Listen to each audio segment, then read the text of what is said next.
55 کروڑ مسلمان اس وقت ہندوستان اور پاکستان کے اندر، اگر آپ اس میں افغانستان کو بھی شامل کریں 55 کروڑ مسلمان آباد ہیں.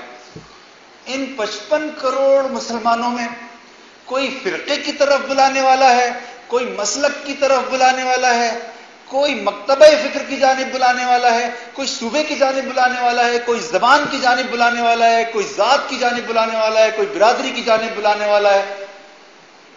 اس منظرنامے میں جماعت اسلامی وہ واحد جماعت ہے جو نہ آپ کو کسی مسلک کی طرف بلاتی ہے، نہ فرقے کی طرف بلاتی ہے، نہ مکتبہ فکر کی جانب بلاتی ہے، نہ زبان کی طرف بلاتی ہے، نہ صوبے کی طرف بلاتی ہے. وہ آپ کو بلاتی ہے تو اللہ رب العالمین کی طرف بلاتی ہے، رسول اکرم صلی اللہ علیہ وسلم کے اسوہ حسنہ کی جانب بلاتی ہے، اور وہ آپ کو اسلام کی طرف بلاتی ہے، اسلامی تہذیب کی طرف، اسلامی تاریخ کی طرف بلاتی ہے. اور صرف بلاتی نہیں ہے، وہ یہ کام گزشتہ 72 سال سے کر رہی ہے. تو اگر ایک تحریک حق کو پہچانتی ہے اور 72 سال سے اس پر قائم ہے تو اس سے بڑی کامیابی اور کیا ہو سکتی ہے؟ کوئی اس سے بڑی کامیابی ہو سکتی ہے کہ آپ حق کو پہچاننے والے ہیں اور اس پر قائم ہونے والے ہیں. اور حق کو صرف پہچاننا کافی نہیں ہوتا، اس کے مطابق زندگی بسر کرنا بھی ضروری ہوتا ہے. تو الحمدللہ جماعت اسلامی وہ گروہ ہے جس میں آپ عمل کے نقائص تو نکال سکتے ہیں، اور ہم اس پر بھی بات کر سکتے ہیں کہ جب ہم نقائص کی بات کرتے ہیں تو اس کا کیا مفہوم ہوتا ہے. نقائص ہو سکتے ہیں، لیکن جماعت اسلامی حق کو بسر کرنے، حق کو پہچاننے والی جماعت ہے، حق کو بسر کرنے والی جماعت ہے، اور اس سے آگے بڑھ کر تیسرے مرحلے میں وہ حق کے غلبے کی جدوجہد کرنے والی جماعت ہے. پاکستان کے منظرنامے میں، بر صغیر کے منظرنامے میں کون سی ایسی سیاسی جماعت ہے جو یہ تین کام کر رہی ہو کہ اس کے پاس ایک دین کا کامل تصور ہو اور وہ حق کو پہچاننے والی، حق کو بسر کرنے والی اور اس کے غلبے کے لیے کام کرنے والی جماعت کوئی بھی نہیں ہے؟ تو پھر اس سے بڑی کوئی کامیابی ہو سکتی ہے جو جماعت اسلامی کو اللہ تعالیٰ نے عطا کی ہے. اور جب ہم بات کرتے ہیں جماعت اسلامی کی تو میں نے آپ سے عرض کیا کہ جماعت اسلامی پر گفتگو کا ایک پہلو یہ ہے کہ جماعت اسلامی فکر کی سطح پر عالمگیر اور ایک امت گیر جماعت ہے. پوری امت جماعت اسلامی کے فکری ورثے کی کسی نہ کسی طرح سے مرہون احسان ہے. ہمارا دائرہ اثر امت گیر ہے، عالمگیر ہے فکری سطح پر. اور جب آپ عملی سطح پر بات کرتے ہیں تو ہم جماعت اسلامی پر اس طرح سے گفتگو کرتے ہیں کہ جیسے جماعت اسلامی پاکستان کی کوئی حقیقت ہے، یعنی پاکستان بیسڈ ایک ریالٹی ہے.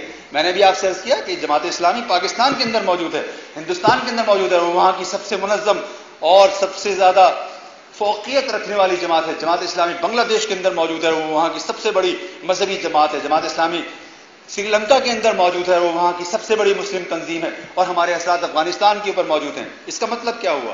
اس کا مطلب یہ ہوا کہ فکری سطح پر ہم ایک عالمگیر اور امت گیر جماعت ہیں، اور عملی جدوجہد کی سطح پر ہم جنوبی ایشیا کے 55 کروڑ مسلمانوں کی زندگی کو ڈیفائن کرنے والی جماعت ہیں.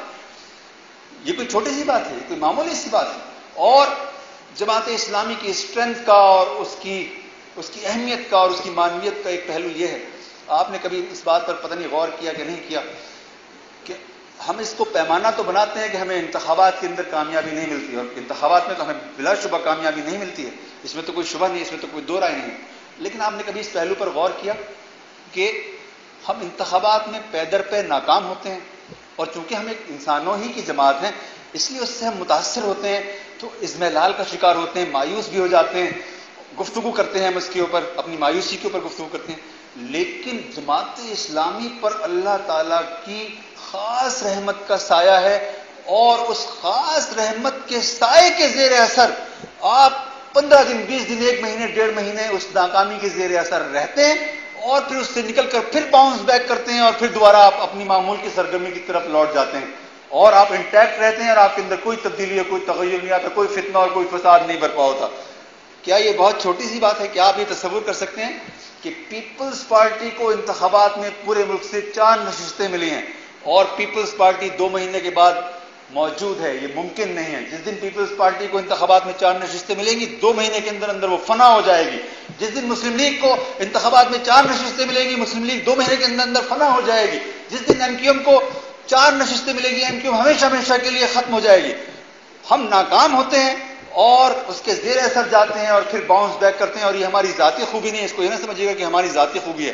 اللہ کے دین میں یہ صلاحیت ہے، استعداد ہے کہ جس کے دل میں اللہ کی محبت، اس کے رسول کی محبت اور اس کے دین کی محبت پیدا ہو جاتی ہے، اللہ تعالیٰ اس انسان کو، اس گروہ کو، اس تنظیم کو یہ استعداد دے دیتا ہے کہ وہ صدمات کو جھیلنے کے قابل ہو جاتی ہے، ان صدمات سے نکلنے کے قابل ہو جاتی ہے اور اپنی فکر کے مطابق جدوجہد کرنے کے قابل ہو جاتی ہے۔ آپ کو معلوم ہے جب انسان صدمے سے دوچار ہو جاتا ہے اس کی شخصیت ہل جاتی ہے، اس کی زندگی کے اندر انقلاب برپا ہو جاتا ہے اور اس کی فکر کی نوعیت بدل جاتی ہے۔ اور ہم نے تاریخ کے اندر ایسی بہت ساری تحریکیں دیکھی ہیں کہ جو ناکام ہوتی ہیں اور ہمیشہ ہمیشہ کے لیے فنا ہو جاتی ہیں۔ میں ایک فہرست بنا سکتا ہوں اس برصغیر کے اندر چلنے والی تحریکوں کی کہ جو برپا ہوئی اور چونکہ وہ ناکام ہو گئی اس لیے وہ ہمیشہ ہمیشہ کے لیے فنا ہو گئی۔ لیکن جماعت اسلامی سیاسی میدان میں ناکام ہوتی ہے اور پھر باؤنس بیک کرتی ہے اور اپنی نارملیسی کی طرف لوٹ جاتی ہے۔ یہ اس پر اللہ تعالیٰ کا ایک بہت بڑا احسان ہے، اس پر اللہ تعالیٰ کا بہت بڑا کرم ہے اور یہ جماعت اسلامی کی ایک بہت بڑی اخلاقی اور تہذیبی اور مذہبی قوت ہے جس کو ہم سب کو ریئلائز کرنا چاہیے۔ بلا شبہ ہم انتخابات میں بھی کامیاب ہونا چاہتے ہیں اور ہمیں انتخابات میں کامیاب ہونا چاہیے اور ہم انتخابات میں انشاءاللہ ضرور کبھی نہ کبھی کامیاب ہوں گے، اور مگر ہمیں یہ یاد رکھنا چاہیے کہ ہماری کامیابی اور ناکامی کا اصل پیمانہ حق سے وابستگی ہے۔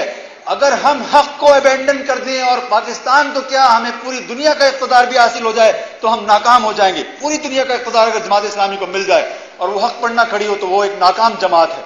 اور اگر ہمیں ایک کونسلر بھی ہمارا کامیاب نہ ہو پاکستان کے اندر اور ہم حق پر کھڑے رہیں، اس کو بسر کرتے رہیں اور اس کے غلبے کی جدوجہد کرتے رہیں تو ہم ایک کامیاب جماعت ہیں۔ اس لیے کہ اللہ تعالیٰ مجھ سے اور آپ سے قیامت میں یہ نہیں پوچھنے والا کہ تم نے انقلاب کیوں نہیں برپا کیا۔ یہ بات تو رسول اللہ صلی اللہ علیہ وسلم اس کے مکلف نہیں تھے، تو میں اور آپ کیا ہوں گے؟ ہمارا کام حق کو پہچاننا، اس کو بسر کرنا اور اس کے مطابق جدوجہد کرنا ہے۔ دلوں کو بدلنا اللہ تعالیٰ کا کام ہے اور وہ دلوں کو جب چاہتا ہے وہ بدل دیتا ہے اور وہ دلوں کو بدل رہا ہے۔ اور ہمیں یہ تو یہ معلوم ہے کہ اسلام جو ہے وہ غالب آنے کے لیے آیا، اور ہم اس پر اگر وقت ہوا ہمارے پاس تو ہم اس پر بات کریں گے۔ تو جماعت اسلامی کی ایک اسٹرینتھ یہ ہے کہ وہ حق کے مطابق